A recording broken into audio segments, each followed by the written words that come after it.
धन्यवाद अध्यक्ष महोदय। आज मी या सभागृहात सादर झालेल्या दिवाळखोरी आणि नादारी संहिता दुरुस्ती विधेयक 2025 वर माझे विचार मांडण्याकरता मी आपल्यासमोर उभी आहे। 2016 मध्ये जेव्हा हा कायदा आला तेव्हा उद्योगांना वेळेत पुनर्जीवित करणे हा मुख्य उद्देश होता। मात्र गेल्या शतकातील अनुभव पाहता या प्रक्रियेत अनेक गंभीर संरचनात्मक अडचणी निर्माण झाल्या आहेत। माननीय अध्यक्ष महोदय, प्रामुख्यानं दिवाळखोरीच्या बाबतीत असतील किंवा कॉपरेटिव्ह बँकेच्या बाबतीत बोलायचं झालं तर बुलढाणा, वर्धा आणि उस्मानाबादचं मी 2002चं प्रामुख्यानं उदाहरण आपल्यासमोर सांगेल की ज्या बँकेची कॅपॅसिटी ही 100 करोडची आहे अशा लोकांना आपण 1000 कोटीपर्यंत कर्ज देऊन लोन देऊन आपण त्यात प्रामुख्याने तपासलं पाहिजे की त्याची कॅपॅसिटी हे खरंच तेवढं लोन घ्यायची आहे का। त्याची कॅपॅसिटी जर 100 करोडची असेल तर 100 करोडचंच लोन आपण दिलं पाहिजे, पण आपण 1000 कोटीचं लोन त्या ठिकाणी दिलं। आणि प्रामुख्यानं बुलढाणा जिल्हा मध्यवर्ती बँकेच्या बाबतीत बोलायचं झालं तर ही दिवाळखोरी झाली आणि ही का झाली यात प्रामुख्यानं दोषी कोण होतं की संचालक मंडळानं आपल्या जे जवळचे नातेवाईक असतील, आपल्या ओळखीचे जे लोक आहे अशा लोकांना सगळ्या लोकांना लोन त्या ठिकाणी देऊन बँकेची एक प्रकारची फसवणूक या ठिकाणी केली आणि जास्त कॅपॅसिटीपेक्षा जास्त ही लोन दिल्यामुळे या ठिकाणी हा प्रकार झाला। आणि खऱ्या अर्थानं जे लोन दिलं त्यात लोनमध्ये हे शेतकऱ्यांच्या घामाचे पैसे त्या ठिकाणी होते, म्हणजे नुकसान हे फक्त त्या ठिकाणी शेतकऱ्यांचं झालं। ज्यांनी कर्ज वाटप केलं किंवा ज्यांनी कर्ज घेतलं त्याचं तीड मात्रही नुकसान या ठिकाणी झालं नाही। आणि पैसा काही कमी पैसा या ठिकाणी नव्हता, जवळपास 300 ते 700 कोटीपर्यंतचा पैसा या ठिकाणी शेतकऱ्यांचा हा कर्जाच्या निमित्तानं त्या ठिकाणी वाटला गेला।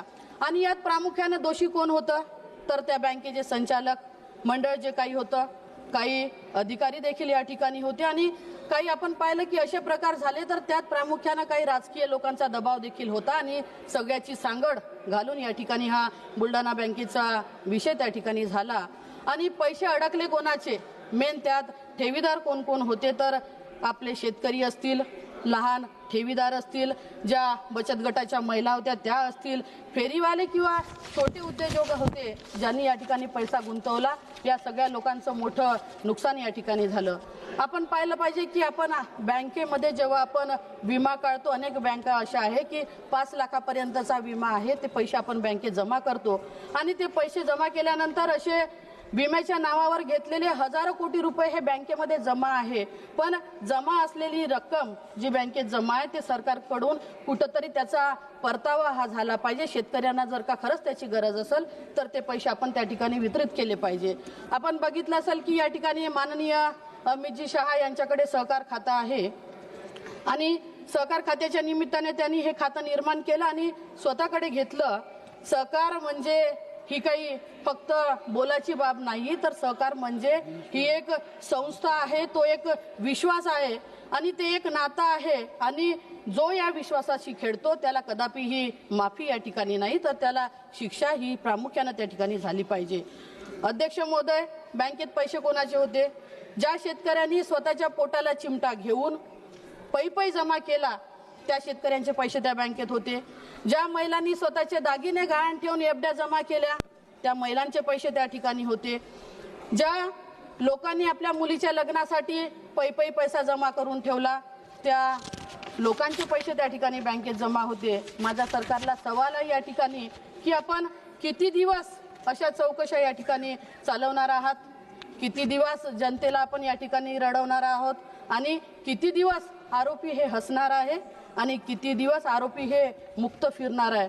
मंत्री महोदय, आता जनतेचा संयम हा संपलेला आहे, त्याच्यामुळे ये जो खामोशी है ये तूफान बन जाएगी आणि आज जी जनता झुकली आहे ती कधीही असलेली सत्ता ही उलटून टाकण्याची ताकद त्या जनतेमध्ये आहे आणि हिशोब हा होणारच, तो जनतेच्या न्यायालयात होणार हे आपण कदापिही विसरलं नाही पाहिजे। माननीय अध्यक्ष महोदय, प्रामुख्याने काही बँकेचे नाव मी या ठिकाणी आपल्याला सांगू इच्छितो। पंजाब नॅशनल बँक आहे जिने 13,000 कोटीचं कर्ज डुबवलं, त्यात नीरव मोदी आणि मेहुल चौकसी या लोकांचे प्रामुख्याने नाव त्या ठिकाणी आहे। पीएमसी बँक होती जिने 6,500 कोटीचं कर्ज घेऊन त्यांनी ते कर्ज लपवलेलं आहे। SDIL जी बँक आहे तिनं देखील दिलेलं कर्ज त्या ठिकाणी लपवलेलं आहे। यात देखील आपण बघितलं असेल की जे पेन्शनचे लोकांचे पैसे होते, फेरीवाल्यांचे पैसे होते, असे हजारो कोटीचे पैसे त्या ठिकाणी होते। येस बँक जी हजारो कोटीचं कर्ज घेऊन या ठिकाणी गेली, ICICI बँक आहे जी हजारो कोटीचं कर्ज घेऊन या ठिकाणी लंपास झाली। प्रामुख्याने या ज्या बँक आहे, लक्ष्मी विलास बँक झाली, ग्लोबल ट्रस्ट बँक झाली, सहारा इंडिया बँक आहे आणि मुंबई कॉर्पोरेट बँक, या बँकेचा देखील यात समावेश आहे। याचा देखील विचार आपण या ठिकाणी नक्की केला पाहिजे। महाराष्ट्रातील सरकारच्या नावाखाली काही बँका ज्या आहे, ज्या लुटीचे अड्डे बनलेले आपल्याला दिसत आहे। PMC बँक जी हजारो कोटीचा घोटाळा झाला, महाराष्ट्र स्टेट कॉर्पोरेटिव्ह साखर कारखान्याच्या नावाखाली गैरव्यवहार झाला आणि बुलढाणा सेंट्रल कॉर्पोरेटिव्ह बँकमध्ये देखील शेकडो कोटी अडकले। हा केवळ योगायोग नाही तर हा एक पद्धतीचा आता पॅटर्न राबवलेला आपल्याला दिसत आहे। हा पॅटर्न कुणासाठी झाला, कुणाच्या आश्रयाखाली लोकांना लुटण्याचा हा धंदा झाला, याची देखील चौकशी आपण या ठिकाणी नक्की केली पाहिजे। माननीय अध्यक्ष महोदय, बैंकों में रखे थे सपने हमने, प्रामुख्याने मी एक शेर या ठिकाणी म्हणू इच्छितो की बैंकों में रखे थे सपने हमने, उन्होंने उसे बाजार बना दिया, हमने भरोसा किया जिन पर, उन्होंने ही हमें कर्जदार बना दिया। माननीय अध्यक्ष महोदय, तुम्ही फक्त या ठिकाणी म्हणता की आम्ही कारवाई करू, रीतसर कारवाई करू, आपण चौकशा करता, आपण समित्या गठीत करता, मात्र जनतेचे जे पैसे परत देण्याचे पैसे आपल्याला द्यायचे आहे, ते पैसे परत देण्याची हिंमत आपल्याकडे आहे का, याचा देखील विचार आपण केला पाहिजे। याचं उत्तर आपण या ठिकाणी दिलं पाहिजे। आज या जगाच्या समोर मोठं उदाहरण आहे, मी प्रामुख्याने ते उदाहरण आपल्याला सांगू इच्छितो की जिचं नाव लिमन ब्रदर बँक आहे, जिच्या माध्यमातून लाखो लोकांचे पैसे लुटले गेले, अनेक लोक बेरोजगार झाले आणि करोडो लोकांचे लुटलेले पैसे घेऊन या बँकेचे लोक लंपास झाले। त्यात तेच झाले की कॅपॅसिटी पेक्षा जास्त लोन या बँकेने लोकांना दिलं आणि जेवढी कॅपॅसिटी यात नव्हती तेवढा लोन वितरित केल्यामुळे त्या घेतलेल्या लोनचा पैसा हा रिअल इस्टेटमध्ये त्या ठिकाणी वापरण्यात आला आणि प्रामुख्यानं या तऱ्हेच्या बँका ज्या रिअल इस्टेटच्या माध्यमातून दिवाळखोरीच्या वाटेने घेऊन चालल्या, याचा देखील विचार आपण केला पाहिजे। प्रामुख्याने प्रकर्षाने आपण या ठिकाणी बघितलं पाहिजे की अशा बँक ज्या पद्धतीचे चुकीचे काम करताय, अशा बँकेवरती आपण कारवाई करणार का, हा देखील प्रश्न माझा आपल्या या ठिकाणी आहे। मुंबई कॉर्पोरेटिव्ह बँकेच्या बाबतीत बोलायचं झालं तर मोठा भ्रष्टाचार त्यात झाला, विधानसभेत गदारोळ झाला की बँकेत भ्रष्टाचार झाला म्हणून, पण ज्याच्यावर आरोप झाले ते गुन्हेगार सिद्ध झाले, यावर काय कारवाई झाली याचा देखील आम्हाला असं दिसत आहे की कुठेतरी हजारो कोटीचा हा घोटाळा झाला असताना देखील सत्ताधारी पक्षाशी निगडीत असल्यामुळे त्यांना कुठेतरी राजश्रय मिळाला आणि या राजश्रयामुळे ते सगळे आरोपी खुलेआम त्या ठिकाणी फिरत आहे।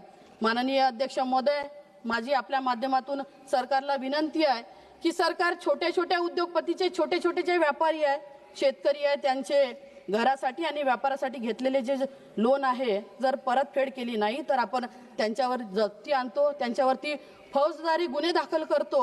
मात्र याउलट मोठ्या उद्योगपतीसाठी आपण पाहिलं की रेड कॉर्पोरेट टाकून त्यांच्यावर कुठलीही कारवाई आपण करत नाही, उलट त्यांना बाहेर पडून जाण्याची मुभा आपण या ठिकाणी देत आहोत। माननीय अध्यक्ष महोदय, म्हणून माझा आपल्याला या ठिकाणी प्रश्न आहे की या बँकेच्या निमित्ताने का होईना महाराष्ट्र हे देशाच्या अर्थव्यवस्थेचं इंजन आहे, मात्र आज हे इंजन प्रशासकीय दिरंगाईच्या रुळावर अडकलेले आहे। खासदार बैजंत पांड्या समितीने 16 डिसेंबर 2025 रोजी एक अहवाल सादर केला होता आणि त्या अहवालात अनेक सुधारणा सुचवल्या आहे। IBC अंतर्गत 180 दिवसात निकाल काढणं अपेक्षित होतं, पण अजूनपर्यंत त्यावर कुठलाही निकाल या ठिकाणी झालेला नाही। मुंबई आणि नागपूर सारख्या NCLT खंडपीठामध्ये हजारो प्रकरणं आहे जे वर्षानुवर्ष धुडकत पडून आहे। न्यायमूर्तीची कमतरता आणि अपुऱ्या सोयी सुविधांमुळे राज्यातील उद्योगस्नेही वातावरणाला मोठा तडा गेला आहे। या विलंबाचा सर्वाधिक फटका हा महाराष्ट्रातील नवीन उद्योजकांना आणि विशेषतः विदर्भातील औद्योगिक विकासाला बसत आहे। सरकारने केवळ कायदे न बदलता ही न्याय प्रक्रिया बुलेट ट्रेनच्या वेगाने कशी चालेल याचा देखील प्रामाणिक प्रयत्न आपण या ठिकाणी केला पाहिजे। माननीय अध्यक्ष महोदय, आज अनेक प्रकरणात बँकांना केवळ 10 ते 20% रक्कम मिळते आणि उरलेली रक्कम ही 80-90% रक्कम प्रचंड मोठ्या कर्जमाफीच्या नावाखाली सोडून दिली जाते। हा जनतेच्या घामाचा पैसा आहे। या निमित्ताने मला सरकारला रोखठोक प्रश्न करावासा वाटते की विचाराचा आहे की विजय मल्ल्या, नीरव मोदी, मेहुल चोक्सी, ललित मोदी यासारख्या पडपुट्या उद्योगपतींना देशात परत आणून वसुली करण्याची आश्वासनं कुठे गेली?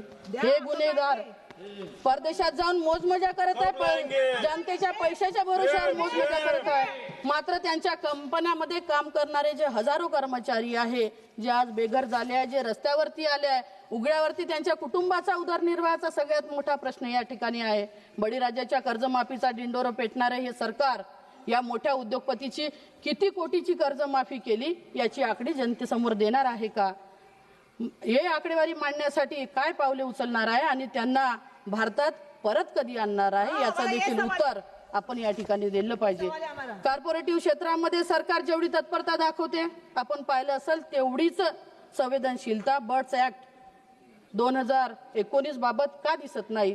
केंद्र सरकारने हा कायदा फसव्या योजना विरुद्ध आणला, पण आज मैत्रेसारख्या सहाऱ्यासारख्या कंपन्यामुळे आज अनेक ठिकाणी आपल्याला या कंपन्या बुडीत खात्यात गेलेल्या आपल्याला दिसत आहे। 10 वर्षापासून सामान्य लोकांचे जीवन समृद्ध बहु राज्य सरकार, मैत्रे आणि सहारा इतर या संस्थांमध्ये गुंतवणूक केलेले पैसे आज पावेतून मिळालेले नाही। या गुंतवणूकदारांमध्ये मोलमजुरी करणारे गावखेड्यातील गरीब कुटुंब, सेवानिवृत्त कर्मचारी, महागाईच्या काळामध्ये या सर्व गरीब कुटुंबांना आर्थिक अडचण भासत होती। मात्र या गरीब कुटुंबातील लोकांना जर हा त्यांचा गुंतवणूक केलेला पैसा जर का मिळाला नाही तर या कुटुंबावर उपासमारीची वेळ त्या ठिकाणी आली आहे।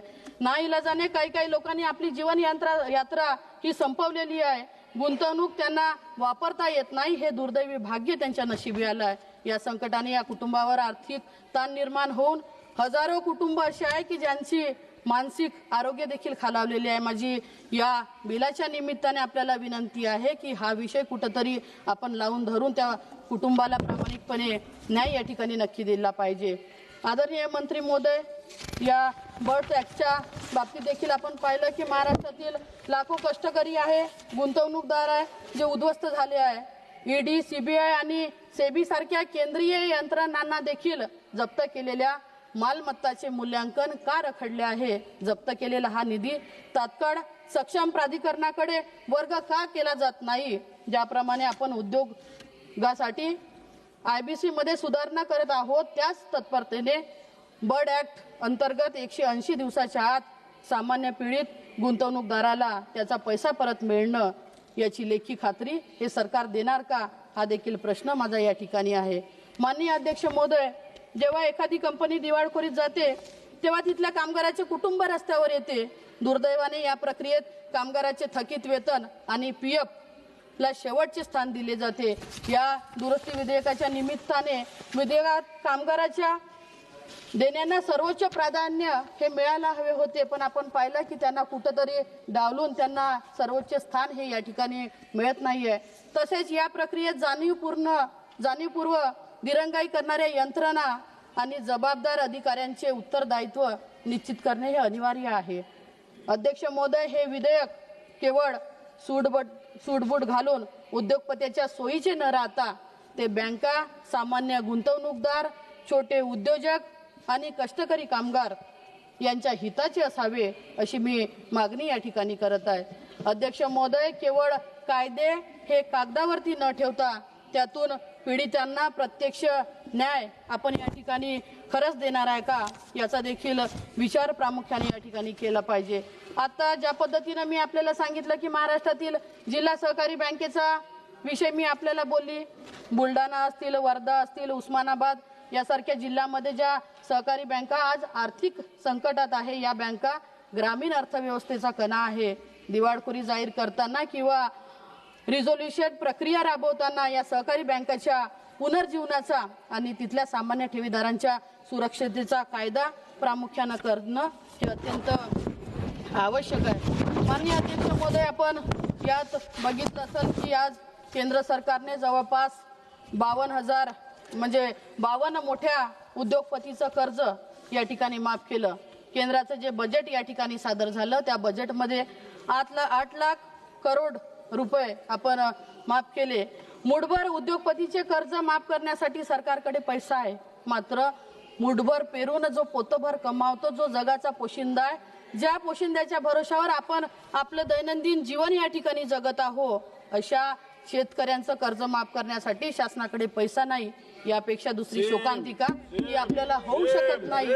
म्हणून माझी आपल्या माध्यमातून सरकारला विनंती आहे की ज्यांना कर्जमाफी करण्याकरता पैसा नाही अशा शेतकऱ्यांचा देखील विचार आपण या ठिकाणी केला पाहिजे। राज्यातील शेती ही आधीच गंभीर संकटात सापडलेली आहे। वाढता उत्पादन खर्च, बाजारातील अनिश्चित भाव, नैसर्गिक आपत्ती, पिकांचे नुकसान आणि कर्जबाजारीपणामुळे शेतकरी ह्या पूर्णपणे आर्थिकदृष्ट्या कोलमडून गेलेला आहे। अनेक शेतकरी कर्जाच्या ओझ्याखाली दबलेले आहे। अशा परिस्थितीत संपूर्ण कर्जमाफी होणं हे अत्यंत आवश्यक आहे। पण आपण पाहिलं की शेतकऱ्यांची कर्जमाफी करण्याकरता किंवा शेतकऱ्यांचा सातबारा हा कोरा करण्याकरता आपल्याकडे पैसे नाही, मात्र जे मोठे उद्योगपती या ठिकाणी कर्ज घेऊन पडत आहे अशा लोकांसाठी आपल्याकडे मोठ्या प्रमाणात कर्ज आपल्याला दिसत आहे।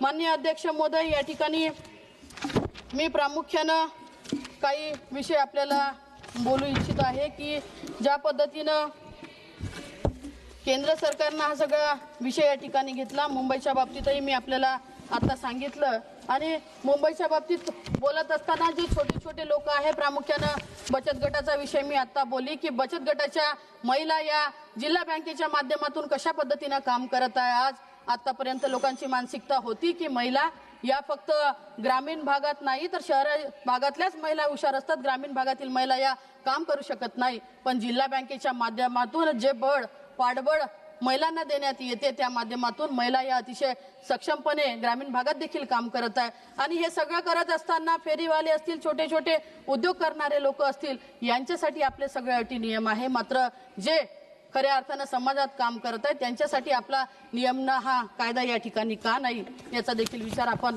या ठिकाणी नक्की करावा। माननीय अध्यक्ष महोदय, धन्यवाद। आपण बोलण्याची संधी या ठिकाणी मला उपलब्ध करून झाला।